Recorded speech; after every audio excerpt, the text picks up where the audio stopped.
Hello बच्चों, स्वागत है हमारे यूट्यूब चैनल फिजिक्स विद के उत्तम में। और आज हम लोग 12th क्लास के फिजिक्स में किरण प्रकाश की चैप्टर चल रहा है, उसका आज हम लोग लेक्चर नंबर 17 पढ़ने जा रहे हैं। और आज हम लोग ऐसी परिभाषाओं के बारे में पढ़ेंगे जिसका यूज हम लोग सूक्ष्मदर्शी और दूरदर्शी के अध्ययन में करेंगे।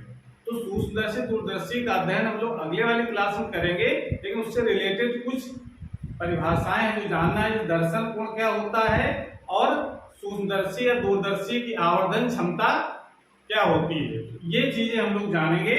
तो हेडिंग लगाइए दर्शन कोण, यानी इसको इंग्लिश में कहते हैं विजिबल एंगल।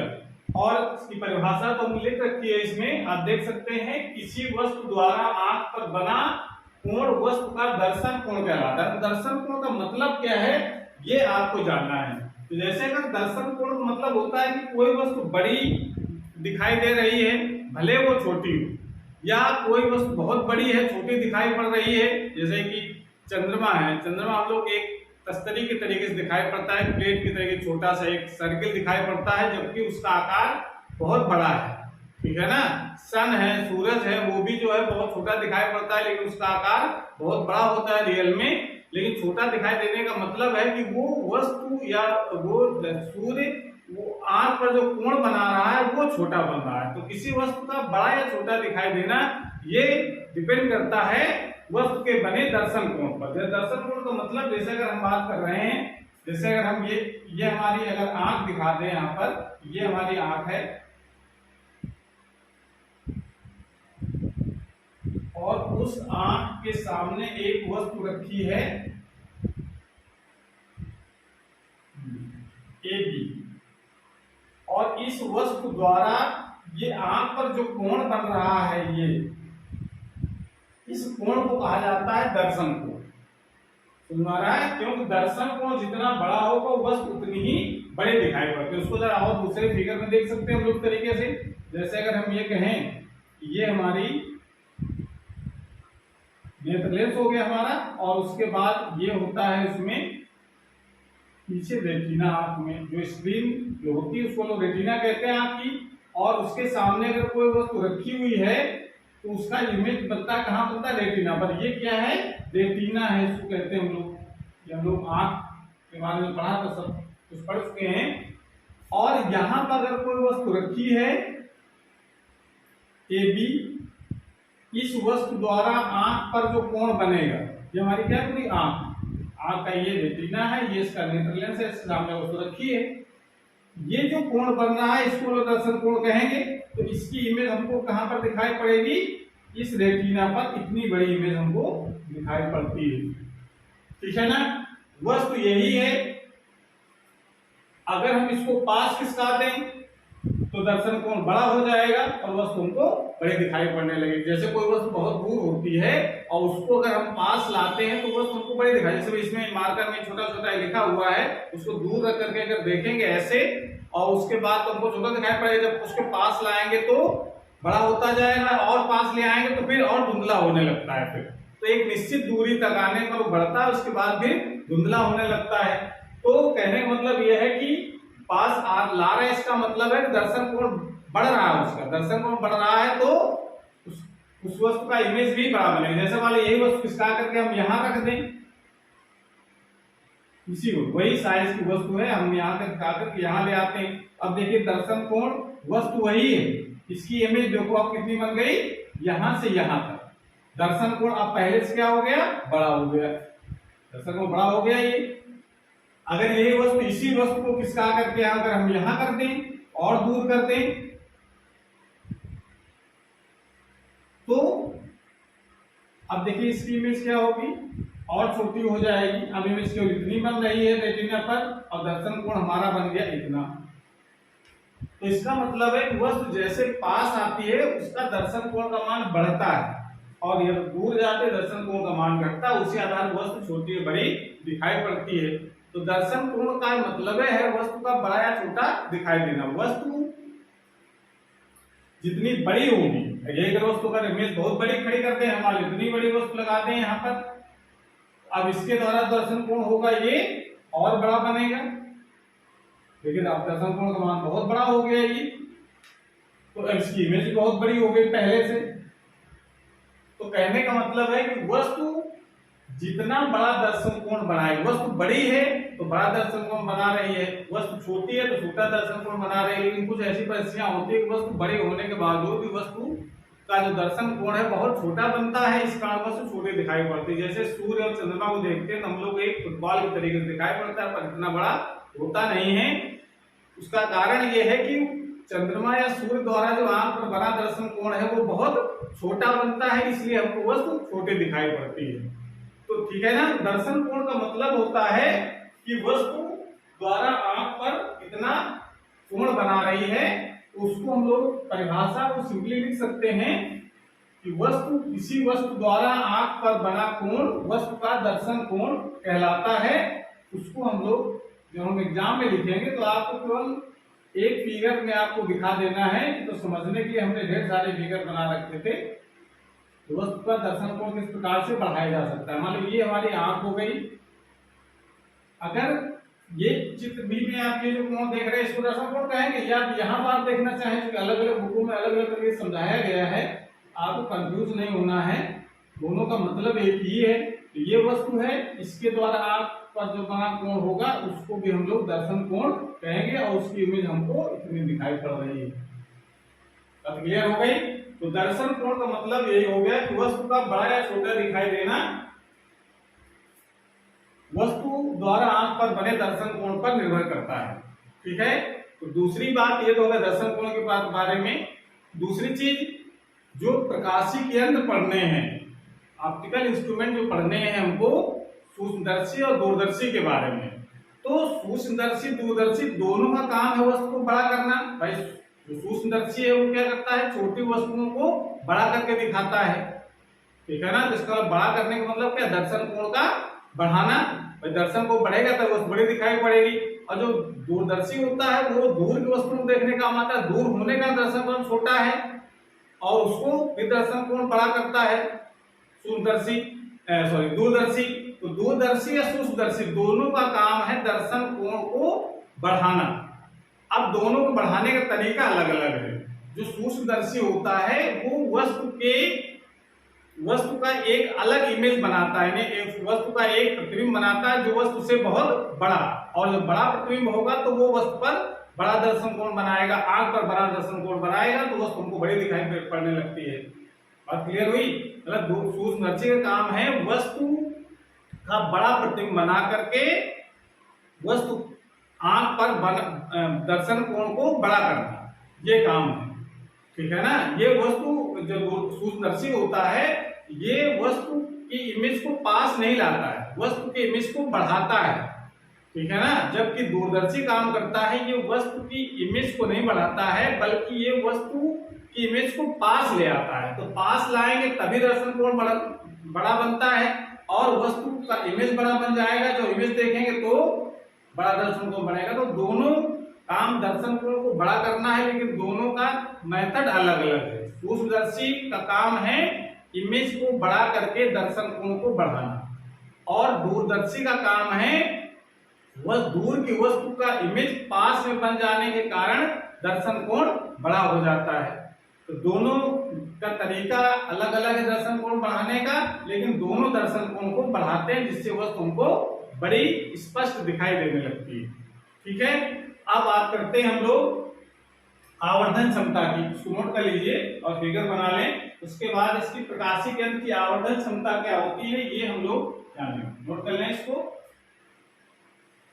तो आवर्धन क्षमता का मतलब ही होता है कि प्रकाशिक यंत्र, जो हमने बताया कि प्रकाशिक यंत्र का काम क्या है, दर्शन कोण को बढ़ाना। तो दर्शन कोण को बढ़ाने की जो क्षमता होती है प्रकाशिक यंत्र को, उसको हम लोग कहते हैं आवर्धन क्षमता। ठीक है, तो इन्हें लगाइए। प्रकाशिक यंत्र की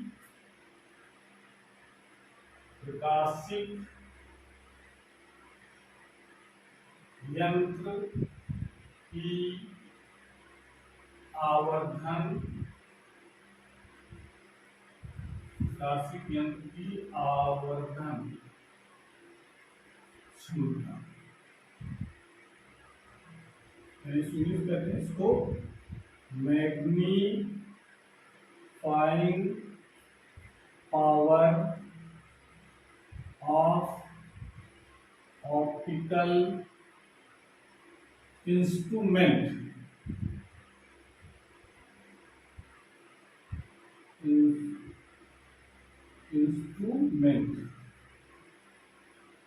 स्पेलिंग गलत अगर हो जाए तो उसको आप सही कर लेंगे।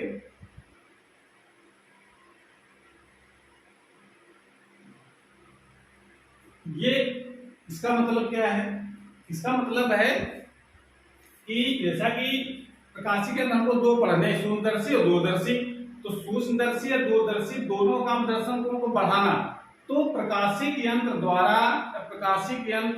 द्वारा किसी वस्तु का दर्शन कोण बड़ा करने की क्षमता को हम लोग यंत्र की आवर्धन क्षमता कहते हैं। तो परिभाषा के प्रकाश लिखेंगे, किसी प्रकाशिक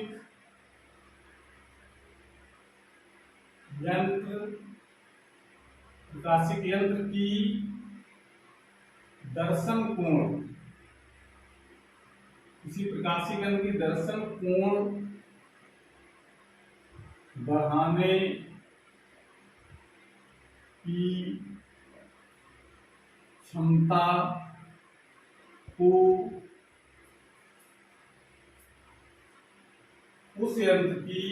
उस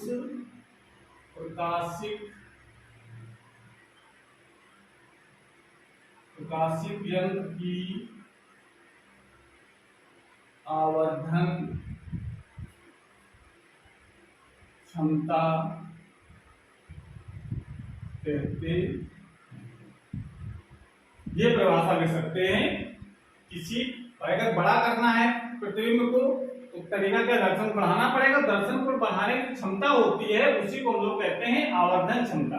किसी प्रकाशिक यंत्र की दर्शन कोण बढ़ाने की क्षमता को उस प्रकाशिक यंत्र की आवर्धन क्षमता कहते हैं। इसका एक सिंबल भी है, इसे कैपिटल एम से प्रदर्शित करते। उसका मान कितना होगा? ये तो दर्शन को बढ़ाने की क्षमता को हम लोग आवर्धन क्षमता कह दिया। अब इसका मान कितना होगा? तो इसका मान जो हम लोग लिखते हैं उसको लिखिए, किसी आवर्धन क्षमता का मान, आवर्धन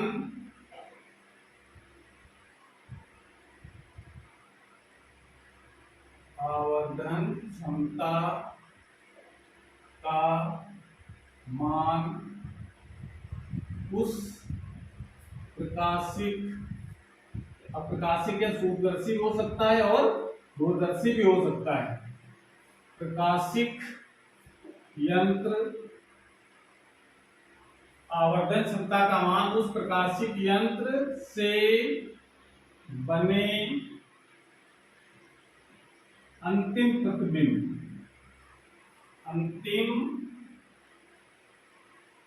प्रतिबिंब द्वारा आंख पर बना दर्शन कोण, इसको लिखते हैं बीटा से। उस प्रकाशिक यंत्र से बने अंतिम प्रतिबिंब द्वारा आंख पर बना दर्शन कोण तथा बिना यंत्र के वस्तु द्वारा आंख पर बना दर्शन कोण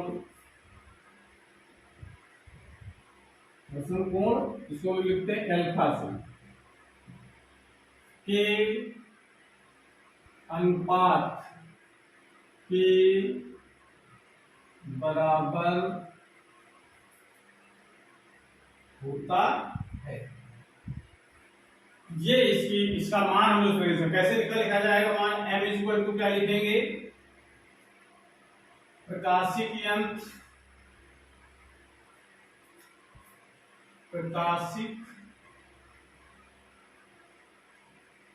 यंत्र द्वारा आंख प्रकाशिक यंत्र से प्रकाशिक यंत्र से बने अंतिम प्रतिबिंब, अंतिम प्रतिबिंब बात कहानी में बताएंगे हम। किसी प्रकाशिक यंत्र से बने अंतिम प्रतिबिंब द्वारा आंख पर बना दर्शन कोण, प्रकाशिक यंत्र से बने अंतिम प्रतिबिंब द्वारा आंख पर बना दर्शन कोण बटे बिना यंत्र के, बिना यंत्र के वस्तु द्वारा आंख पर बना दर्शन कोण, या इसको सिंबल के रूप में क्या लिख सकते हैं हम लोग, बीटा अपान अल्फा, ये लिखा जा सकता है। ठीक है, तो ये परिभाषा नोट कर लीजिए। अंतिम प्रतिबिंब का मतलब होता है, जैसे सरल सूक्ष्मदर्शी की बात करेंगे तो उसमें एक ही प्रतिबिंब बनता है, लेकिन जब हम संयुक्त सूक्ष्मदर्शी या दूरदर्शी की बात करेंगे तो उसमें दो प्रतिबिंब बनते हैं। तो जो लास्ट में जो प्रतिबिंब बनता है वो यहाँ काउंट किया जाएगा। एक ही बन रहा है तो वही फर्स्ट वही लास्ट, लेकिन जब दो बनेंगे तो जो पहले बनेगा उसको नहीं देखेंगे, जो दूसरा प्रतिबिंब बनेगा उसके द्वारा जो आंख पर बना दर्शन कोण है उसको काउंट किया जाएगा, और फिर यंत्र को हटा देंगे, बिना यंत्र के वस्तु को देखेंगे तो उसके द्वारा जो बना दर्शन कोण है उसका जो अनुपात होता है वो उस प्रकाशिक यंत्र की आवर्धन क्षमता के बराबर होता है। ठीक है, इसको नोट कर लीजिए। दर्शन कोण को बड़ा करने की क्षमता को हम लोग आवर्धन क्षमता कहते हैं, उसका मान हम लोग निकालते हैं प्रतिबिंब द्वारा बना दर्शन कोण तथा वस्तु द्वारा बने दर्शन कोण के अनुपात को आवर्धन क्षमता कहा जाता है। इसको नोट कर लीजिए। उसके बाद नोट कर लिया, वीडियो को पॉज करके नोट कर लो।